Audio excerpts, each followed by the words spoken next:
em nome de Jesus. Amém. Eu gostaria de, então, trazer aqui uma palavra, humanidade pecadora. Talvez não é o título que mais nos agrada, mas é aquilo que Deus colocou no meu coração para estar trazendo aqui nessa tarde para você. Humanidade pecadora. O pecado, meu querido, é a desgraça geradora de todos os males no mundo. Tudo que você pensar que há de ruim, de triste, de dores, é gerado pelo pecado.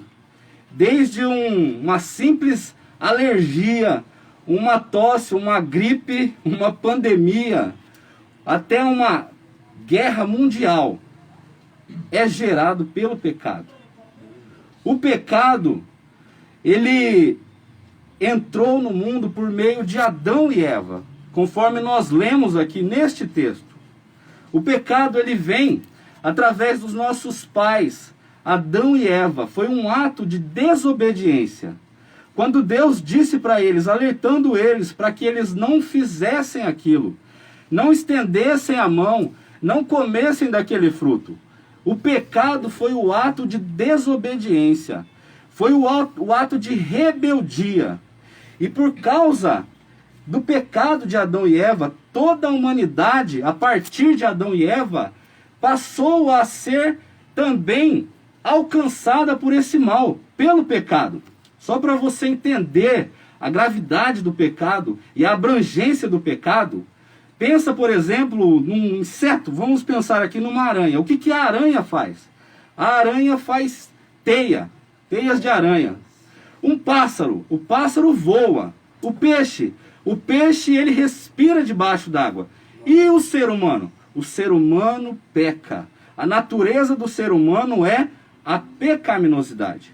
E a pecaminosidade trouxe consequências, trouxe catástrofes, trouxe malefícios para a humanidade. Veja só, o pecado então trouxe a perda de paz e vários males. Trouxe a perda de paz consigo mesmo, conforme nós vemos em Gênesis 3:10. Acompanhe, por favor. Gênesis 3, versículo 10 diz assim: Ele respondeu: Ouvi a tua voz no jardim, porque estava nu, tive medo e escondi. O ser humano até então ele não tinha experimentado nenhum sentimento negativo, nenhum sentimento autodestrutivo. O ser humano era totalmente saudável, inocente, mas a partir do momento que ele pecou, o ser humano então experimenta o medo. Nós vemos que, por causa do pecado, o ser humano trouxe o mal sobre si mesmo. Ele perdeu o bom relacionamento consigo. Por isso nós vemos tantos problemas emocionais, psicológicos, meu querido irmão Elias. Problemas de depressão, angústia, síndrome do pânico e tantos outros males que têm assolado a humanidade no campo da alma, do psicológico, no campo do subjetivo, na alma do ser humano. Mas não é só isso. O pecado também trouxe consequências em relação ao seu próximo. Olha só, Gênesis capítulo 3, versículo 12, diz assim: Então disse o homem, a mulher, ó Deus, a mulher que tu me deste por esposa, ela me deu da árvore e eu comi. Nós vemos aqui já uma atitude ruim da falta de responsabilização. O homem não assumiu a sua responsabilidade, jogou para a mulher. A mulher, por sua vez, também não assumiu a sua responsabilidade, jogou para a serpente. Através desse ato, nós vemos que o ser humano ele começou a ter problemas com o próximo. Logo em seguida, nós vemos os irmãos ali, Caim matando Abel. Então, o pecado é que traz o mal nos relacionamentos, o problema entre irmãos, os problemas familiares, os problemas entre vizinhos, até problemas a níveis nacionais, em que uma nação se coloca contra outra nação. Então veja só a gravidade do pecado. O pecado também trouxe consequências no sentido com a natureza. Olha só o versículo 17 e 18. Vai dizer assim: E Adão disse, Deus disse, visto que atendeste à voz da sua mulher, e comeste da árvore que tu ordenaste que não comesses, maldito serás a terra por sua causa. Maldita será a terra por sua causa. Olha que coisa interessante, eu não sei se você sabia, mas a partir do momento que o ser humano pecou, a partir do momento que Adão e Eva pecou, a terra começou a produzir as ervas daninhas, os espinhos, as pragas. Olha só que coisa grandiosa que é essa consequência do pecado. Até então não tinha espinhos, não tinha nenhum tipo de ervas daninhas. Até a natureza sentiu as consequências do pecado. Agora o pior de tudo, meu querido, que eu quero falar para você das consequências do pecado. Trouxe a falta de paz do homem, primeiramente, que nós dissemos aqui, consigo mesmo, depois com o próximo, depois o problema do homem em relação à natureza e, em quarto lugar, o problema do homem com relação a Deus. Trouxe falta de paz do homem com Deus. Olha só, Gênesis 3:23, meu amado. Veja só o que diz ali. O Senhor Deus, por isso, o lançou fora do jardim do Éden. O expulsou. Quem que expulsa alguém? Alguém expulsa um amigo? Não expulsa um amigo. Uma pessoa que você quer que esteja com você, você vai trazer para perto de você. Mas o inimigo, nós não queremos perto de nós. Deus, então, a partir desse momento, olha para o homem e vê ele como um inimigo. Aquele que era amigo de Deus, aquele que falava com Deus diariamente, com toda a intimidade. A Bíblia fala que Deus visitava o jardim para conversar com o homem, para conversar com a mulher. O homem, então, a partir do momento que ele peca, como diz Isaías, o seu pecado faz separação entre vós e o vosso Deus. Não existe pecadinho, não existe pecadão. Todo pecado tem como consequência a afronta a Deus. E não foi diferente aqui. Esse pecado de Adão e Eva foi uma afronta contra Deus. E como consequência, ele foi afastado, foi expulso da presença de Deus. A partir desse momento que o homem foi expulso da presença de Deus, primeiramente ele se tornou inimigo de Deus, como diz Colossenses capítulo 1, versículo 21. Como o apóstolo Paulo diz, por causa do seu mau comportamento, vocês se tornaram inimigos de Deus. Se tornamos inimigos de Deus por causa do nosso mau comportamento. Não, mas não foi Adão e Eva que pecaram, né? Mas eles eram os representantes de toda a humanidade. Eles eram toda a humanidade naquele momento. Só existia Adão e Eva. Então o que eles fizeram é como se toda a humanidade tivesse feito. E isso conta comigo e conta com você também nesse grupo. Glória a Deus. O homem se tornou merecedor da ira de Deus. Efésios capítulo 2, versículo 3 diz que o homem, ele é merecedor da ira de Deus. Olha que coisa grandiosa, meu querido. Que coisa grave é a condição do ser humano sem Deus. Ele é alvo da ira de Deus.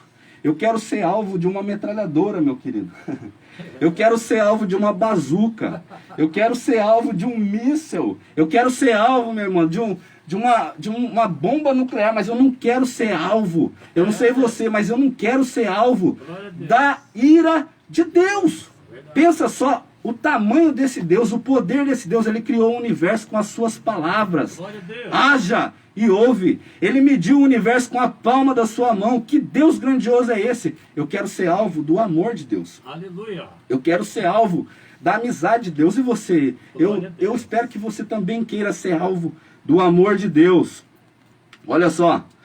O homem se tornou filho do diabo. O próprio Senhor Jesus disse lá em João capítulo 8, versículo 44. Vós sois filhos do diabo.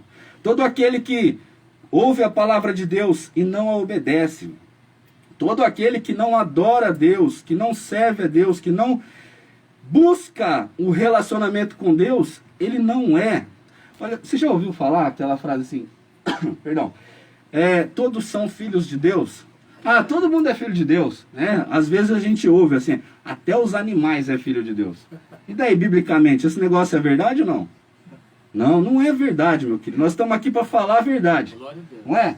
Às vezes você ouve isso aí e fala, ah, não estou gostando de ouvir isso, mas é a verdade. Aleluia. Quem liberta é a verdade. Provérbios diz que é melhor as varadas da verdade do que os beijos da mentira. Não é? O que adiantaria nós estarmos aqui falando um monte de mentira, passando a mão na sua cabeça, e daí quando você fosse descobrir a verdade fosse tarde demais? A Bíblia diz que todos são criaturas. Todos foram criados por Deus. Toda a humanidade, todos os seres. Deus criou tudo que há no céu, na terra, no mar, lá em cima, aqui embaixo, dentro das águas.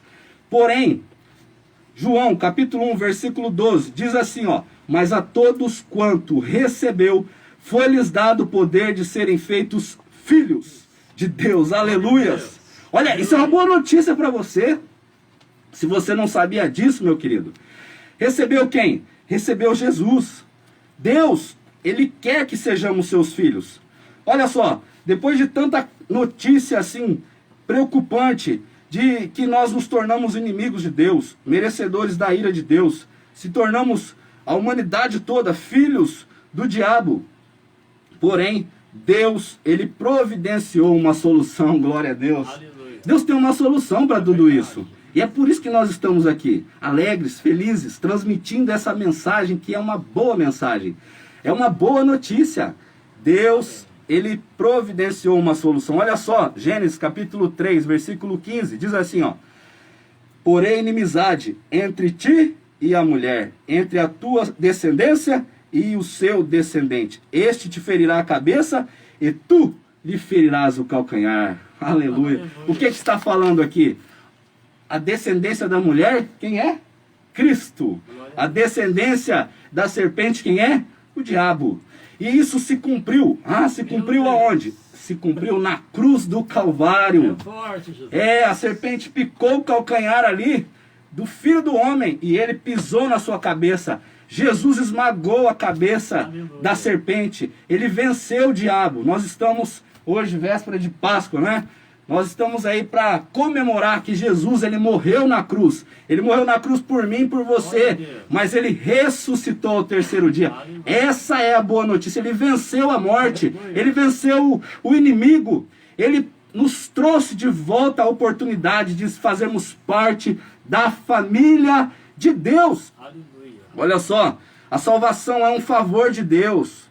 Tá? É um favor de Deus para aqueles que não merecem. Efésios capítulo 2, versículo 8 diz assim: pela graça sois salvos, e isso não vem de vós, é dom de Deus. Aleluia. Pela graça, graça quer dizer favor não merecido. Aleluia. Nós não merecíamos, porque éramos inimigos de Deus.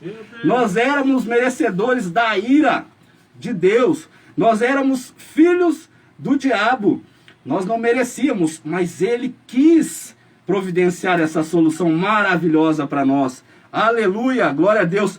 Veja só, para os inimigos de Deus e desobedientes à sua palavra, haverá apenas juízo e punição. Infelizmente, há aqueles que ouvem a palavra de Deus e não querem nada com a palavra de Deus. Há aqueles que até conhecem a palavra de Deus, mas não querem nada com a palavra de Deus.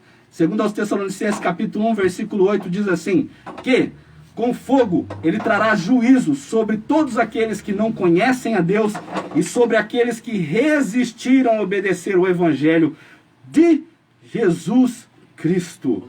Não seja um desses, meu amado. Não seja um desses que rejeita obedecer o evangelho. Se você está ouvindo a palavra de Deus nesta tarde, de repente você ainda não conhece a Jesus Cristo, saiba que foi Deus que colocou você aí para estar ouvindo através da rádio, através dessa live, porque Ele tem um plano de salvação para você e para a sua casa. Sabe de uma coisa?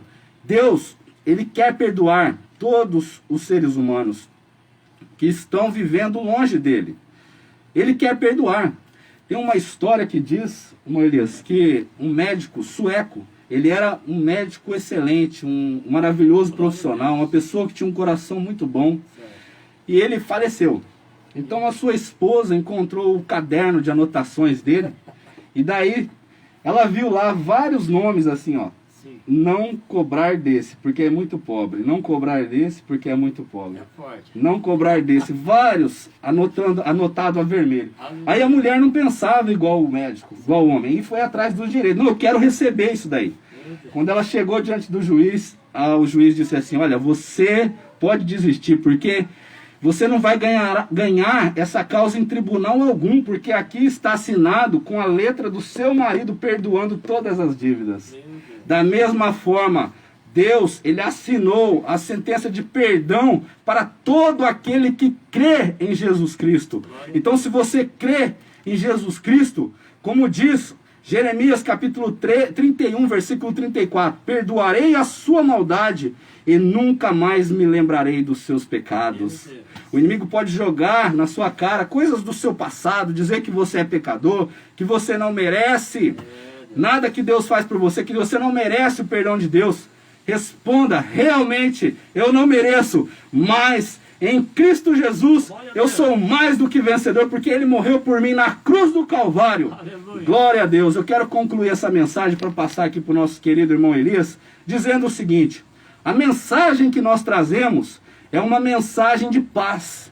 É uma mensagem de paz. Apesar de palavras duras, mas são palavras da verdade, que abrem os nossos olhos. É uma palavra, é uma mensagem de paz, é uma mensagem de reconciliação com Deus, é uma mensagem de amor e perdão para todos que se arrependerem dos seus pecados. Essa palavra, Paulo diz, uma das suas cartas, que essa mesma palavra, para uns tem cheiro de vida, para outros tem cheiro de morte. Para quem que tem cheiro de vida? Para aqueles que creem em Jesus Cristo. Tudo que você lê, que você ouve, se você crê em Jesus Cristo, tem cheiro de vida, porque é esperança para você. Mas para aqueles que não creem em Jesus Cristo, tudo que se ouve dói no ouvido. Tudo que se ouve vem como uma facada, porque cheira a morte, porque nos acusa. Mas eu espero que você seja um desses que crê em Jesus Cristo e que essa palavra esteja cheirando vida para você. Por isso, meu querido, minha querida, aceite essa solução que Deus providenciou para você. A solução é Jesus Cristo, morto na cruz pelos seus pecados, pelos meus pecados, ressuscitado ao terceiro dia, o qual está vivo ao lado do Pai e voltará para buscar a sua igreja.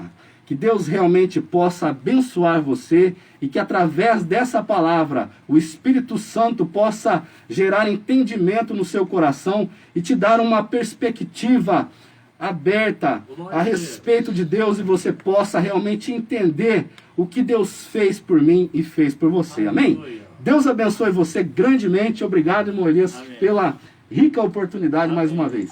Deus abençoe.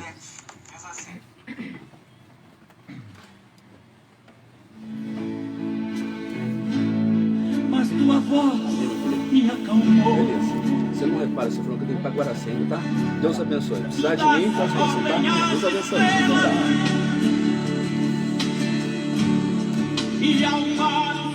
Aleluia! Como é gostoso, né, irmão? Sentir o poder do céu. Maravilha mesmo. Deus abençoe o nosso irmão Júlio César, né? Que ele teve que sair agora. Então ele já pediu licença, saindo ali, mas já fez, trouxe a palavra do Senhor, que Deus abençoe mesmo, vai grandemente aí, aos irmãos também da igreja batista, né? A igreja ali perto da igreja do Salvador. Que Deus abençoe o pastor, ao nosso irmão Júlio César, que trouxe a linda e poderosa palavra de Deus. Que você que está nos ouvindo aí, meu irmão, seja cheio da graça e do poder de Deus.